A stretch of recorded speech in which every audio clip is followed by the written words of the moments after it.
And today we'll be speaking about mitochondria. How does it affect our overall health and the state of the disease? And today is obviously January 30th. It's cold in New Most of the country, I think. And let's proceed. And I would like to start with this opening statement saying that our mitochondria are the energy powerhouses, generating the energy that our body needs to be vital and healthy. You probably know that. This is the shape of the mitochondria on the picture that you can see. It's a small organelles inside of almost every cell in our body. And this small but mighty organelles produce the energy currency, which is called adenosine triphosphate or ATP, and that's what we're running on. This is our energy molecule. So today we're going to talk about mitochondria and why they're so important. What is the difference between mitochondrial diseases and mitochondrial dysfunction? And what are some of the causes and manifestation of mitochondrial dysfunction? We're going to talk about nutrients because mitochondria do not run just on air alone. Even though oxygen is so important for mitochondria, it requires a lot of nutrients. And we're going to also mention some other things that can support the mitochondrial function and some life biohacking tips that I will be happy to share with you. So a little bit of understanding of what mitochondria are. As I mentioned, it's a cellular structures or organelles that are absolutely critical for energy production and immune system activation. Without proper mitochondrial function, we do not have healthy immune system. So the mitochondria will take the food or take the molecules of the food like glucose or fatty acids or proteins, not proteins, but amino acids, and will convert that molecule into their energy in the form of adenosine triphosphate or ATP. And definitely it will produce about 90% of the energy supply in our body. Unfortunately, in the process of production of the ATP, the mitochondria also generates a lot of byproduct or waste product, including carbon dioxide, as well as lots of free radicals that can cause rusting or oxidative stress as this process happens. And older we are, more we are vulnerable to this rusting or oxidative damage that mitochondria produce. Luckily, inside of the mitochondria, we have the antioxidant system. We call it NRF system. But not everybody's antioxidant system works the same way. Some people genetically might have difficulty to activate this antioxidant system, and therefore these people need some support in the form of antioxidants. So remember, mitochondria are making energy for us, but they also produce free radicals. And as a result, that can damage the cell if the antioxidant support is not available. So there's always good and bad, yin and yang in everything, right? So now I would like to mention that there is some mitochondrial diseases that people are born with. Those are the genetic disorders. They're usually rare, and they usually not, these people who inherit those diseases do not live for a long time, and they become apparent very early in life. But mitochondrial dysfunction is something that we all will develop as we grow older. So if we live long enough, the mitochondria will be wearing down. So that's why it's so important for us to understand what can we do to extend the longevity of our mitochondria. How can we cultivate them? How can we nourish them so they continue to generate ATP and remain intact from the oxidative stress that they generate? So the increase in mitochondrial damage from environmental stressors will lead to the mitochondrial dysfunction. And I see more and more now younger people present with the symptoms of mitochondrial dysfunction because our environment becomes so unsupportive of the mitochondrial health. So the mitochondrial dysfunction can be affected by these free radicals that I mentioned. But the dipping points or tipping factors can be increase of stress, psychological and also physical stress, poor nutrition. When we don't deliver nutrients to the mitochondria, they cannot rejuvenate and they cannot function optimally. Certain lifestyle factors, for example, lack of sleep, or other factors as an exposure to toxins, environmental toxins, which we cannot avoid anymore. Certain infections will affect our mitochondrial function. And as we know, all of us who experienced either upper respiratory infection or viruses like flu, COVID, or mononucleosis, those viruses like to hijack the cell and hijack the mitochondrial function. So infections will play a huge role in mitochondrial dysfunction. And unfortunately, certain medications will make mitochondrial dysfunction worse. So the free radicals, as I mentioned, are the molecules that will damage the proteins, DNA, and the fats that are in the mitochondrial membranes and will cause cellular injury and accelerate aging. And as you can see, this rusty car presented in this is the process of oxidation. Just like this rusted car, mitochondria can be damaged by free radicals that are induced by stress, and as a result, the energy production will decrease and the cellular function will decline. So the mitochondria provides the energy for every cell to do what it's supposed to do, either break down the food or generate the new DNA, or just stimulate the impulse so our heart can contract or our brain can transduce their impulse so we can memorize things or have a balanced neurotransmitters and balanced mood. So everything is related and linked to mitochondria.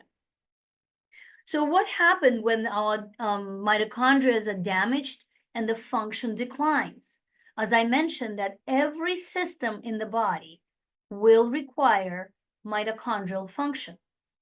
And when especially their energy demanding in systems like immune system or brain function or liver that cleans our blood and cleans our body from the waste product, as well as cardiovascular system that works 24/7 without sleeping. All those systems will require a smooth and continuous flow, sufficient flow of ATP. And as I said, this is really important for mitochondria to function and generate that ATP.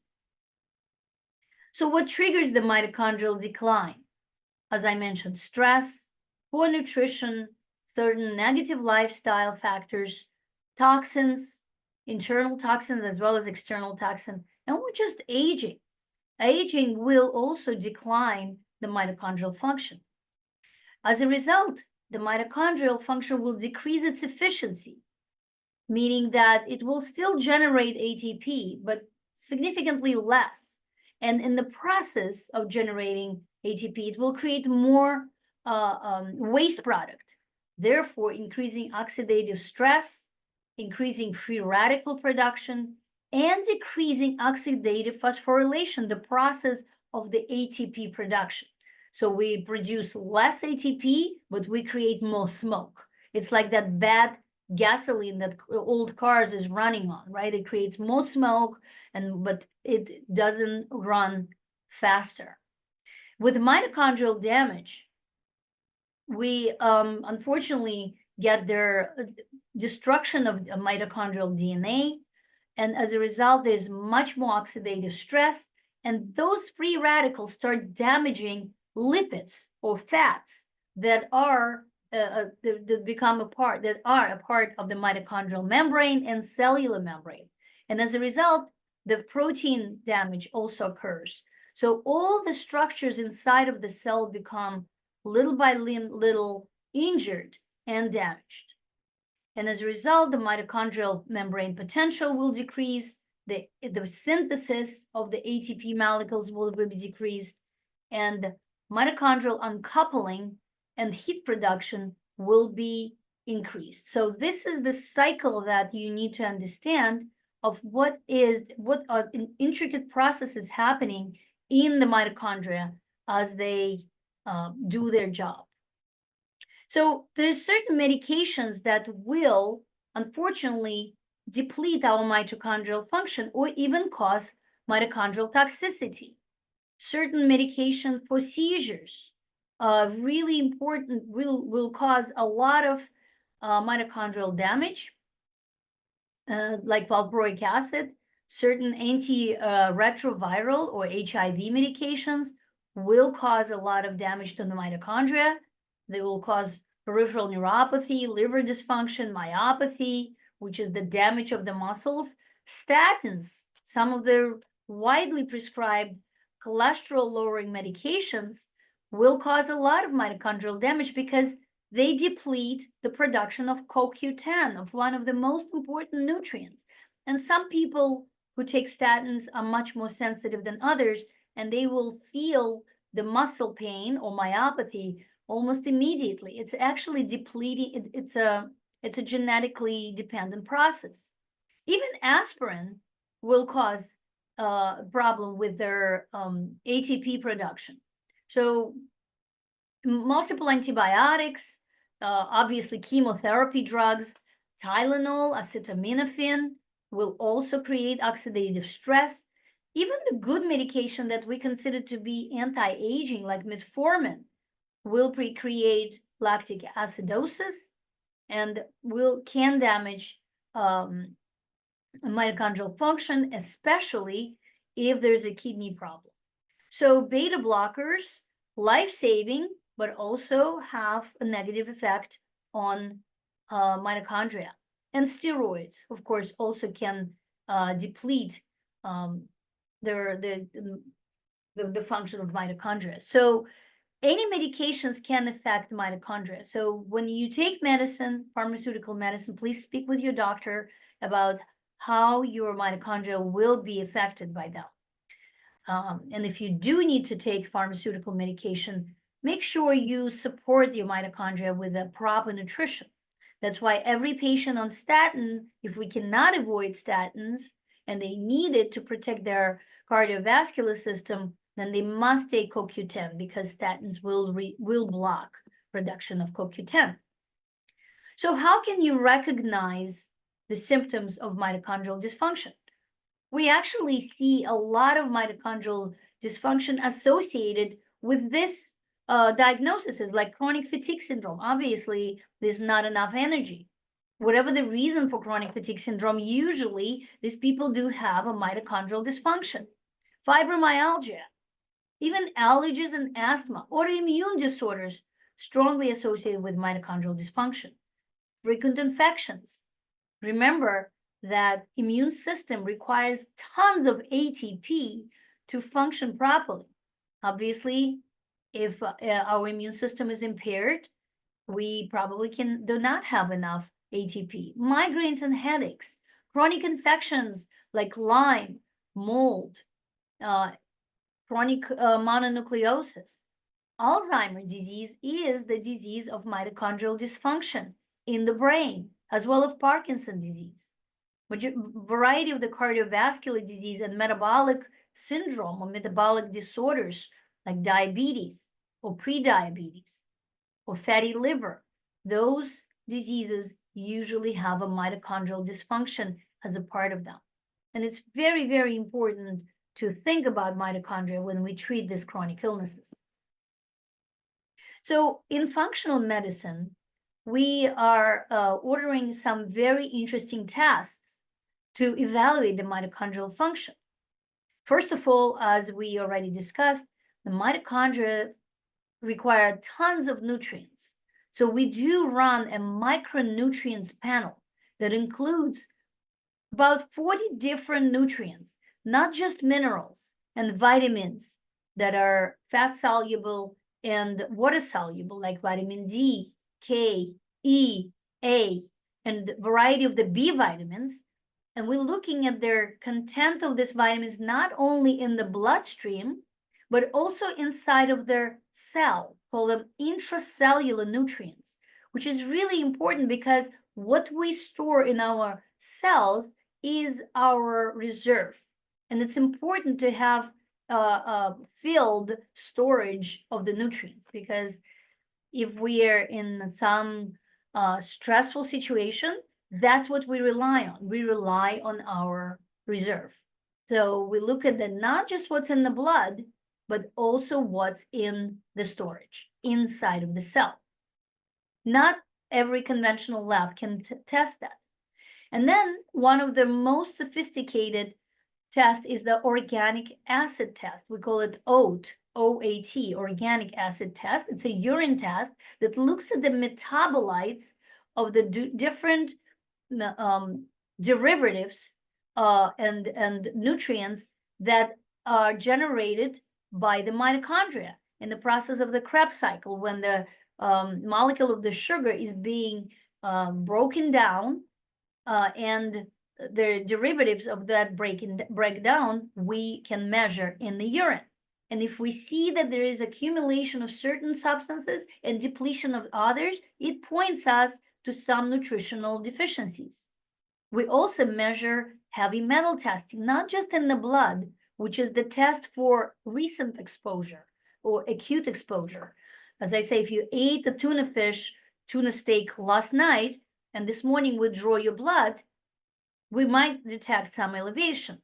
But in order to look at your total body burden, we usually utilize the urine test with provocation. We're also looking at some of the chronic infections that can cause mitochondrial dysfunction, mold exposure, which becoming more and more prominent, Lyme and chronic infections like viral infections, Epstein-Barr virus, mononucleosis, HHV6, which is the herpes human virus 6, is very much damaging mitochondria, and autoimmune markers like anti-nuclear antibodies. So some of these tests are available through the conventional testing, but some of them could be done only in the functional medicine office. So if you are interested in this test, please find a functional medicine practitioner who can run those tests for you. And of course, what are the nutrients that are so important for mitochondrial health? First of all, N-acetylcysteine. This is, or we call it NAC.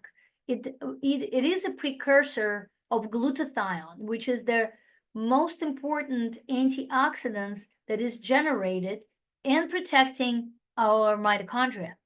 So some people might have a genetic defect in production of glutathione. So then these people need to have glutathione and not just N-acetylcysteine. So N-acetylcysteine is the precursor of glutathione. It acts as an antioxidant, and it also activates the T cells, the lymphocytes that are responsible for immune response. Alpha lipoic acid is another intra and extracellular antioxidant.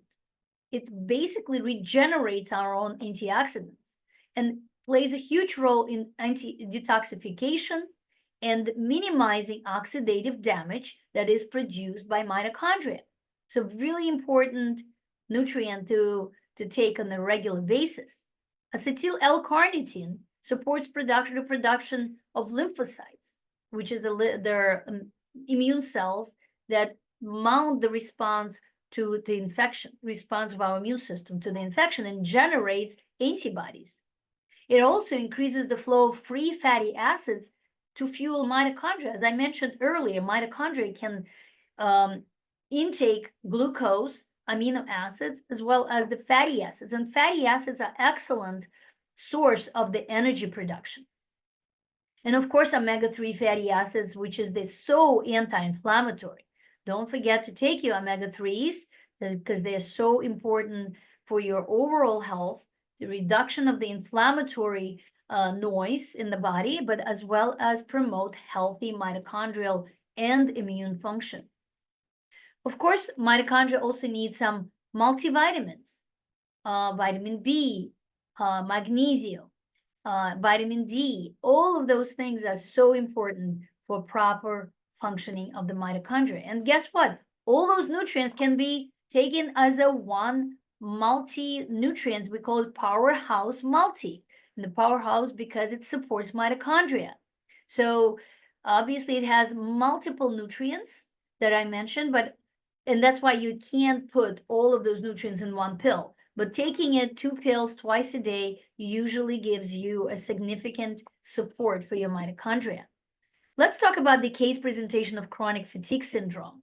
And Mary was a patient of mine. She's a 40-year-old female that presents with a fatigue and dry eyes and constipation. She's a successful businesswoman and often works long hours in the office. But until a couple of years ago, this didn't interfere with her energy level. However, after getting a baby and having a breast infection, after nursing her child, she noticed the increase in the day-to-day fatigue and the brain fog. Mitochondrial dysfunction. That's what functional medicine doctor thinks. And she also had to take antibiotics for this mastitis because that's the unfortunately conventional way of treating it. So she came for their visit and we placed her in their nutrient supporting protocol. We gave her the mitochondrial food plan to help her with her fatigue. And because she has a history of frequent antibiotic use in the past month, we actually decided to work on her intestinal function by adding some gut healing nutrients. While she was doing it, we did some testing. We looked at her thyroid panel. We looked at the nutrients panel. We looked at the autoimmune markers like ANA test and vitamin D. We did also some food sensitivity tests because sometimes it's hard for people to do the full elimination diet for 6 weeks, but looking at the food sensitivities makes it a little bit easier. And of course, we did the organic acid test to look at the mitochondrial function. She was instructed also to work with a health coach. Every patient in our practice has a health coach, so we can continue to work on the healthy lifestyle, healthy food choices, and supporting energy production and the stress reduction. So she received certain supplements. She got the omega-3s, she got a probiotic, she got the powerhouse multi, and she got some homework to do with a health coach, learning about healthy lifestyle habits, stress reduction, balancing life and work, understanding the energy production principles, as well as she was scheduled to do some work, blood work. And she began the mitochondrial food plan that with a lot of support from the health coach and education. So the 30 days later, that was our second office visit, we got her blood test results and her thyroid was fine. Just a little, she had a little moderate and severe reaction to some food elements, milk, rice, wheat, and eggs. So those should have been eliminated, and she eliminated them. And she started, she was really difficult for her to follow the mitochondrial food plan with a little baby. So she just eliminated those foods that she was sensitive to, but she increased the intake of the whole foods, and she started rotating her foods on a regular basis. Her vitamin D was really very low, 12, where we're targeting vitamin D anywhere between 50 and 80. So we gave her some vitamin D shots several times for a weekly, and then she was taking a regular dose of vitamin D3 and K2. So her vitamin D level can be reached easily and fast, because that vitamin D is so important, not just for our immune function, but also for our brain health. And so when we looked at the organic acid test results, it looked like that she was extremely deficient in B vitamins. So we offered her intravenous infusions of B vitamins as well as the oral supplementation. Her ANA test was elevated, pointing that her immune system is already overreactive and unfortunately attacking her own body. So the second follow-up was in about 8 weeks after the prior visit. So she improved her vitamin D level to 45, much better compared to 12. And then at that point, we reduced her supplementation to 5,000 international units per day.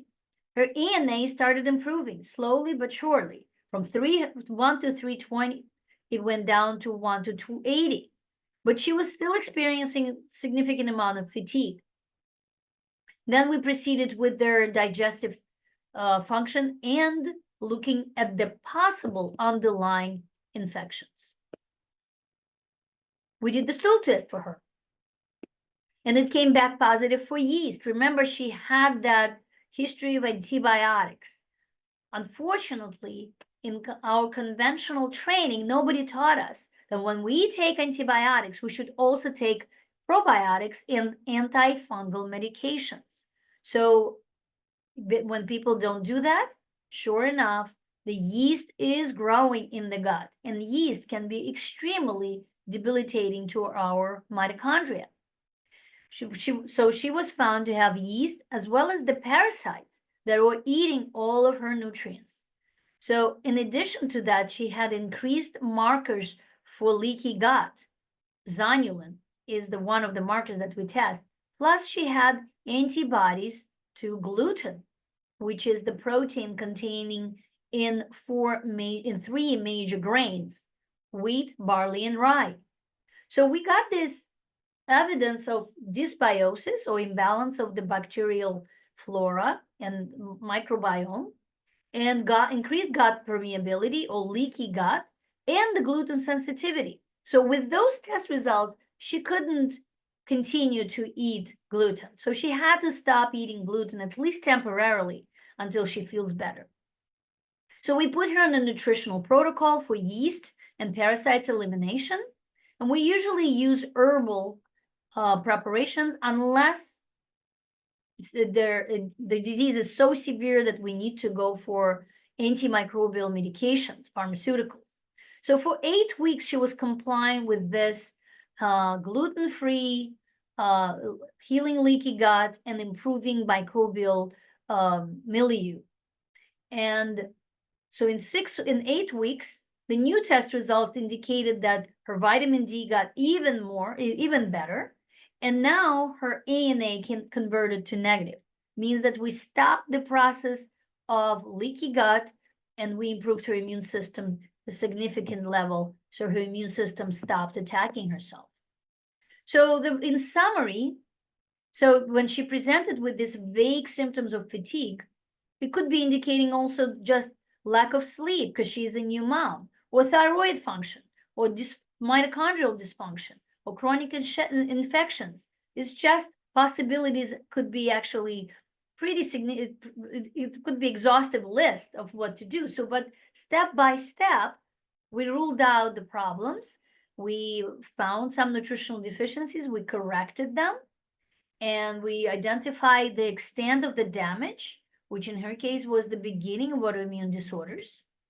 And then we looked at their underlying infections. We found that she has a gut imbalance, microbial imbalance. And most importantly, patients need to be educated. And they need to understand that without these steps, all is going to happen is just she's going to get worse and worse and worse. And unfortunately, in conventional medicine, there's pharmaceuticals that only address the symptom. And not a lot of practitioners are trained how to look at the root cause of this kind of disease. So that's what we do in our practice. We help people to understand what is causing their fatigue. We spend at least 90 minutes in our initial visit to go through the history and the timeline of their lives. And we implement a variety of the questionnaires. We order certain tests that are not available in the conventional setting, and then we educate the patient. We give them supplements. We explain why certain lifestyle interventions are absolutely crucial. We provide resources for homework, and then we follow up and we test and we retest. Sometimes patients like to attend our group visits.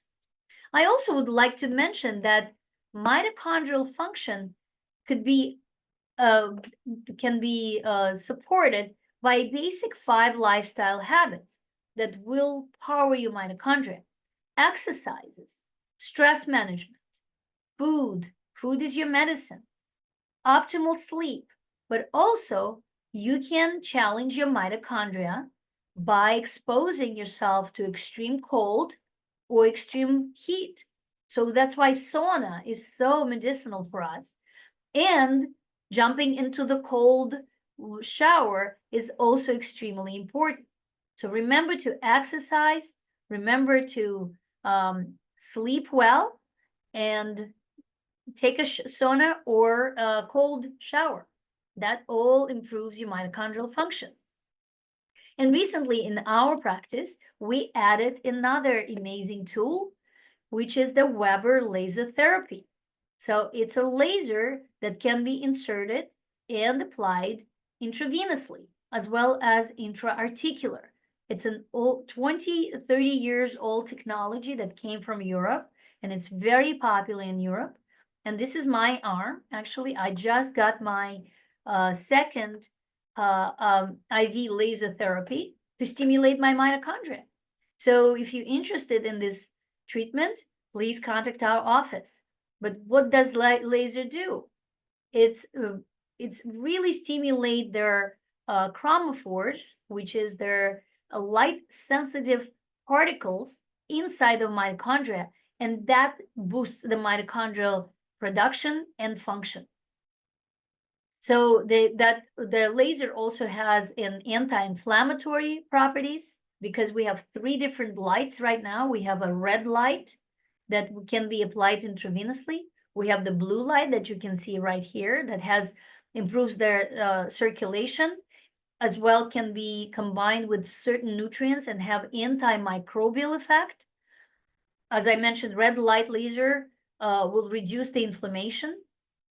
And the yellow light laser will improve the lymphatic flow, as well as a vitamin D synthesis in the body.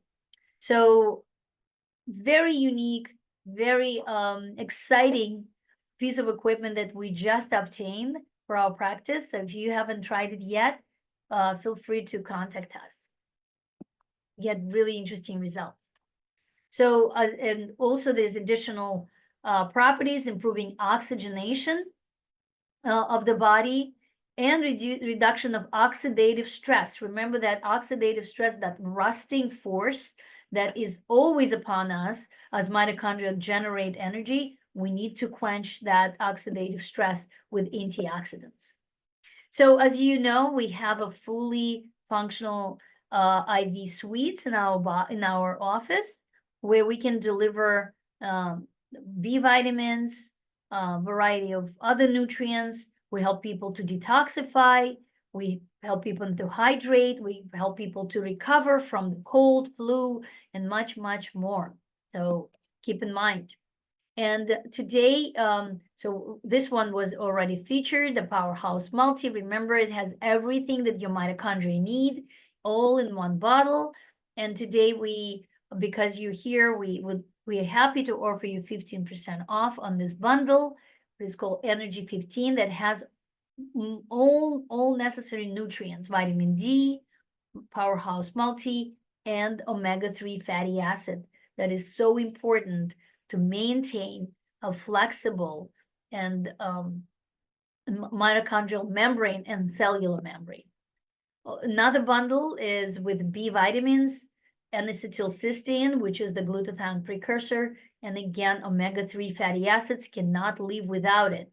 This super omega-3 has a triple absorption power. So you'll take one small pill and it equals three pills that you can take in other preparations.